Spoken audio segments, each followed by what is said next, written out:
Assalamualaikum warahmatullahi wabarakatuh. Perkenalkan, nama saya Rita Pusmiana dari Farmasi 7A. Saya akan mempresentasikan kromatografi gas. Pengertian: kromatografi gas merupakan salah satu teknik pemisahan senyawa berdasarkan perbedaan distribusi pergerakan yang terjadi di antara fase gerak dan fase diam untuk pemisahan senyawa yang berada pada larutan. Senyawa gas yang terlalu dalam fase gerak akan melewati kolom partisi yang merupakan fase diam. Bagian-bagian kromatografi gas: 1. Gas pembawa, 2. Pengontrol aliran, 3. Sampel injektor, 4. kolom, 5. detektor, 6. kromatogram. Prinsip kerja gas kromatografi. 1. Gas pembawa merupakan ilustrasi tabung gas atau material gas yang digunakan pada proses kromatografi seperti helium, nitrogen, dan lain-lain. 2. Pengontrol aliran. Flow control merupakan sebuah komponen yang digunakan untuk mengatur jumlah keluaran gas karier. 3. Sampel injektor, yaitu fase gerak yang akan menuju ke kolom. 4. Kolom oven merupakan fase diam gas kromatografi.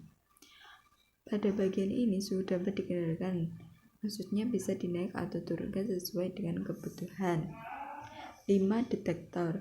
Ketika proses senyawa volatil pada sampel menguap, maka detektor akan menangkapnya sebagai signal-signal data. Signal tersebut kemudian diterjemahkan menjadi data yang mudah dipahami dalam bentuk diagram. 6. Kromatogram, yaitu hasil akhir yang keluar di layar komputer yang menampilkan data hasil analisa sampel. Kelebihan dan kekurangan GC. Kelebihan: cepat, efisien, dan akurat. Kekurangan: teknik kromatografi gas terbatas untuk zat yang mudah menguap. Kedua, kromatografi gas tidak mudah dipakai untuk memisahkan campuran dalam jumlah besar. Dari jurnal Chempublished Journal Volume 5 nomor 2 2020. Penentuan kandungan etanol dalam makanan dan minuman fermentasi tradisional menggunakan metode kromatografi gas. Pengertian pendahuluan. Produk makanan dan minuman sebagai bagian dari kehidupan kita sehari-hari telah diatur dalam hukum Islam terkait dengan kehalalannya. Alkohol dalam produk makanan dan minuman adalah masalah serius dan haram untuk dikonsumsi umat muslim. Oleh karenanya, verifikasi halal dan autentikasi produk makanan adalah masalah yang menjadi perhatian utama terkait dengan kandungan dan kadar alkohol dalam produk makanan dan minuman. Etanol sebagai analit dari golongan alkohol yang paling umum diidentifikasi di laboratorium ditemukan pada makanan dan minuman hasil fermentasi. Analisis etanol untuk mengendalikan proses fermentasi dan kualitas produknya dapat digunakan menggunakan metode analisis yang sederhana, cepat, dan ekonomis. Metodologi penelitian, alat dan bahan. Etanol absolut digunakan sebagai material pembanding dari sampel target dengan analit etanol.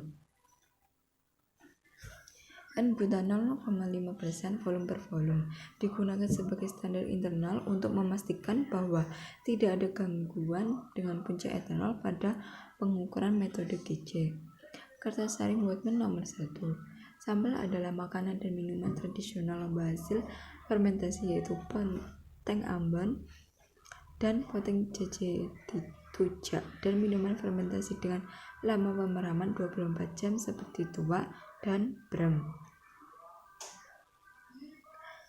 GC dilengkapi dengan oven yang mampu beroperasi secara isotermal pada suhu 115 derajat Celcius. Autosampler GC untuk menyuntikkan 0,5 sampai 1 mikroliter sampel cairan atau jarum suntik dengan perpindahan positif 10 mikroliter. Peralatannya ini yaitu autodiluter yang mampu diencerkan 10 kurang lebih 0,1% air dengan kontrol hingga 20 kurang lebih 0,5 derajat Celcius. Termometer akurat hingga 0,1 derajat Celcius. Kolom kromatografi RDX 5ms dengan 5% divinil 9 atau 95% dimetil polisiloksan, panjang 30 meter dan ID 0,25 mm. Prosedur pengukuran. Preparasi sampel. Sampel tuak dan brem yang berubah cairan dipreparasi dengan menyesuaikan suhu sampel hingga 20 derajat Celcius. Sedangkan sampel padatan yaitu batang ambon dan batang jeje tujak ditimbang sebanyak 25 gram. Dihaluskan dan ditimbangkan 25 ml Aquades. Campuran kemudian disaring sehingga diperoleh filtrat. Filtrat disesuaikan suhunya hingga 20 derajat Celcius. Masing-masing sampel sebanyak 25 ml disaring ke dalam tabung berbentuk kerucut. Corong saringan ditutup dengan penutup kaca untuk mencegah hilangnya etanol. Tempatkan lampu di bak ultrasonik dan soniket untuk menghilangkan karbon dioksida yang tersisa. Preparasi standar. Standar etanol dibuat dengan konsentrasi 1, 2, 5, 8, dan 10% volume per volume. Pastikan pipet, jarum suntik etanol, air, dan larutan etanol encer yang dihasilkan semuanya ada pada 20 kurang lebih 0,1 derajat Celcius. Periksa kandungan etanol dari larutan standar dengan mengukur gravitasi spesifik baik dengan botol atau meter gravitasi. Penentuan alkohol dalam sampel dengan metode GC. Filter sampel dijaga pada suhu 20 kurang lebih 0,1 derajat Celcius.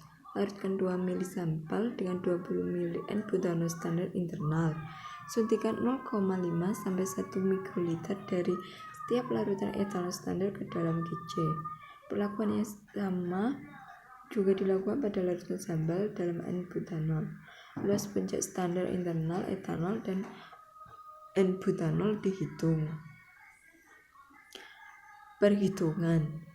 Grafik dari luas puncak etanol, luas puncak standar internal terhadap konsentrasi etanol per volume per volume dari hasil yang diperoleh untuk masing-masing standar kalibrasi. Grafik harus linear dan harus melewati titik asal. Hitung koefisien korelasi dan hitung gradien untuk memberikan faktor F. F adalah perbandingan konsentrasi etanol dengan luas puncak etanol ada luas puncak standar internal. Hasil dan pembahasan. Etanol pada produk makanan dan minuman hasil proses fermentasi yaitu hasil yang diperoleh dari perakian karbohidrat yang berkataliskan enzim. Satu tipe enzim mengubah karbohidrat menjadi glukosa kemudian menjadi etanol.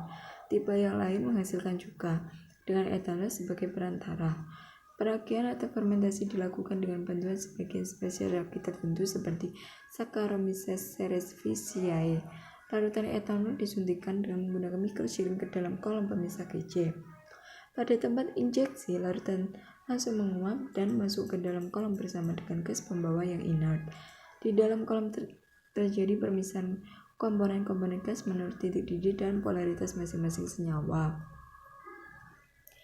Komponen-komponen gas yang telah terpisah dan keluar dari kolom kemudian masuk ke detektor dan sinyal yang terdeteksi dicatat pada recorder atau integrator.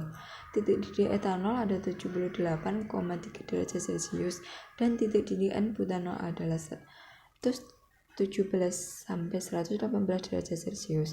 Untuk hal ini suhu injektor pada 150 derajat Celcius agar terjadi penguapan sampel secara langsung saat sampel disuntik ke dalam injektor. Suhu kolom dan detektor diatur pada suhu 115 derajat Celcius dan 20 derajat Celcius bertujuan untuk menjaga ruang tetap berada pada fase gas. Kondisi kromatografi ini dibuat tetap selama penelitian untuk memperkecil kesalahan alat. Kesimpulan. Penentuan kadar alkohol metode GC menunjukkan daerah linear pada interval 1-10% dengan nilai koefisien korelasi adalah 0,9984. Nilai limit deteksi sebesar 0,15 Ng, kemudian koefisien variasi sebesar kurang lebih dari 2%, ketepatan sebesar kurang lebih 5%, dan perolehan kembali pada rentang 98-102% yang menunjukkan bahwa alat KC mempunyai sensitivitas, ketelitian, validitas, dan perolehan kembali yang tinggi. Kadar alkohol pada sampel bir yang tertera dalam kemasan dengan hasil pengukuran KC menunjukkan kesesuaian. Hasil uji ANOVA menunjukkan bahwa antara metode KC dan alkoholmeter tidak berbeda secara signifikan sehingga dapat dijadikan metode alternatif penentuan alkohol dalam makanan dan minuman. Terima kasih, sekian presentasi dari saya. Wassalamualaikum warahmatullahi wabarakatuh.